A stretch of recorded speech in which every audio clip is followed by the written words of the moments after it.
Assalamu alaikum, dear brothers and sisters, and welcome to another Arabic lesson with your brother Muhammad Sharri. And today's lesson is going to be about another four Arabic language letters, and that is the ta, which makes a ta sound, the dha, which makes a dha sound, the ayn, which makes a a sound, and the ghayn, which makes a gha sound.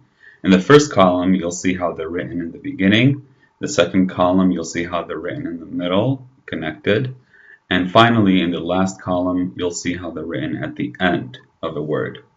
Let's look at a few examples to see how these letters are written. Beginning with the letter ta. The word here is drum or tabl. Remember, the ta has a ta sound, so it's tabl, tabl. Let's begin writing it. We begin right here. We go around and connect. Then we place our line right there. Let's try that again. We'll place a nicer line right there. There we go. We have a tabl. Let's look at the ta in the word matar for rain. Matar. Hear that ta sound in the middle. We go across, swoop, and bring it back. Then we put a line right there. That's matar, matar. Let's look at how the ta is written at the end of a word. The word here is comb or mishta, mishta. See how there's a ta sound at the end? So here's the mish part. We want to add the ta. To add the ta, we do like we did before. We swoop across, bring it back, and finally add our line right there. And that's how the ta looks like at the end of a word, the word mashta. Let's look at the dha. The dha looks like the ta.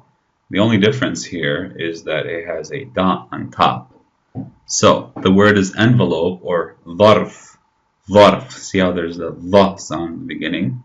Let's draw it out. Looks a lot like the sad, huh?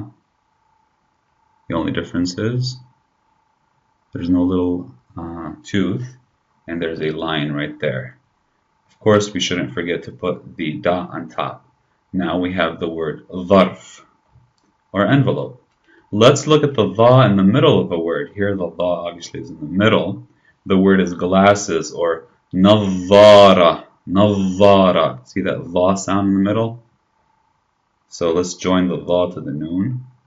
We go across like this, swoop up, bring it back, and then add our line right there. And of course, we don't forget our dot. Now we have nadhara. That's how the dha looks like in the middle of a word. Now, finally, the dha at the end of a word, we have the word wa'idh, wa'idh. See the dha sound at the end? We got to connect the ayn to the dha. We create a little extension line here, or a connector line, swoop up, bring it back, and finally add our line and dot right there. Wa'idh. That's how the dha is written at the end of a word. Now let's move on to the next letter, the ayn. Now this one is very hard to pronounce for non-Arab speakers. The ayn, ayn. This is the word for eye, and it begins. The word begins with a ayn, or a sound for ayn. Let's write it out. We begin with a little line like that, and then we bring it back. That's how the ayn is written in the beginning of a word. Let's look at the ayn in the middle of a word. The word here is toy, or lu'ba, lu'ba, or toy. See the ah sound in the middle? Ah, lu'ba, lu'ba. Alright, let's connect our lam to the ayn. We go like this. We go up at a diagonal, we bring it back, we go down at a diagonal, and we connect. Lu'ba. That's how the ayn looks like in the middle of a word. Let's go to the ayn at the end of a word. The ayn at the end of the word, in the word here, is square, murabba. See how there's the ah sound at the end? Murabba. Let's connect the ba to the ayn. We begin with our little connector line. We go up at a diagonal, go across, go down at a diagonal, and swoop across.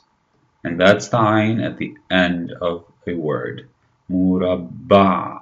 See the ah sound at the end. Let's go on to the last letter, and that's the ghayn, which looks just like the ayn except it has a dot on top. The word here is gazelle or ghazala. Ghazala. Remember the ghayn has a gh sound. So ghazala. We're going to connect the ghayn to the zayn here. To do that, it's just like the ayn. The only difference is we put a dot on top. Ghazala. Let's look at the ghayn in the middle of a word. Here the word is mule or baghl. We're going to connect the ba to the ghayn and then the ghayn to the lam. So we begin with our connecting line. Go up at a diagonal. Go across. Come back down at a diagonal. And connect. We put our dot and that's it. That's the ghayn in the middle of a word. The word baghl. See the gh note, the gh sound in the middle of the word. Baghl. Finally, the ghayn at the end of a word. The word here is glue, or in Arabic, sumgh. Sumgh. We're going to connect the meme to the gh. Sumgh. See the gh sound at the end of the word? So we begin with the connector line, go diagonal, go across, and bring it back and swoop. We put a little dot on top, and that's it. Sumgh. That's how the gha looks at the end of a word. Thanks for watching.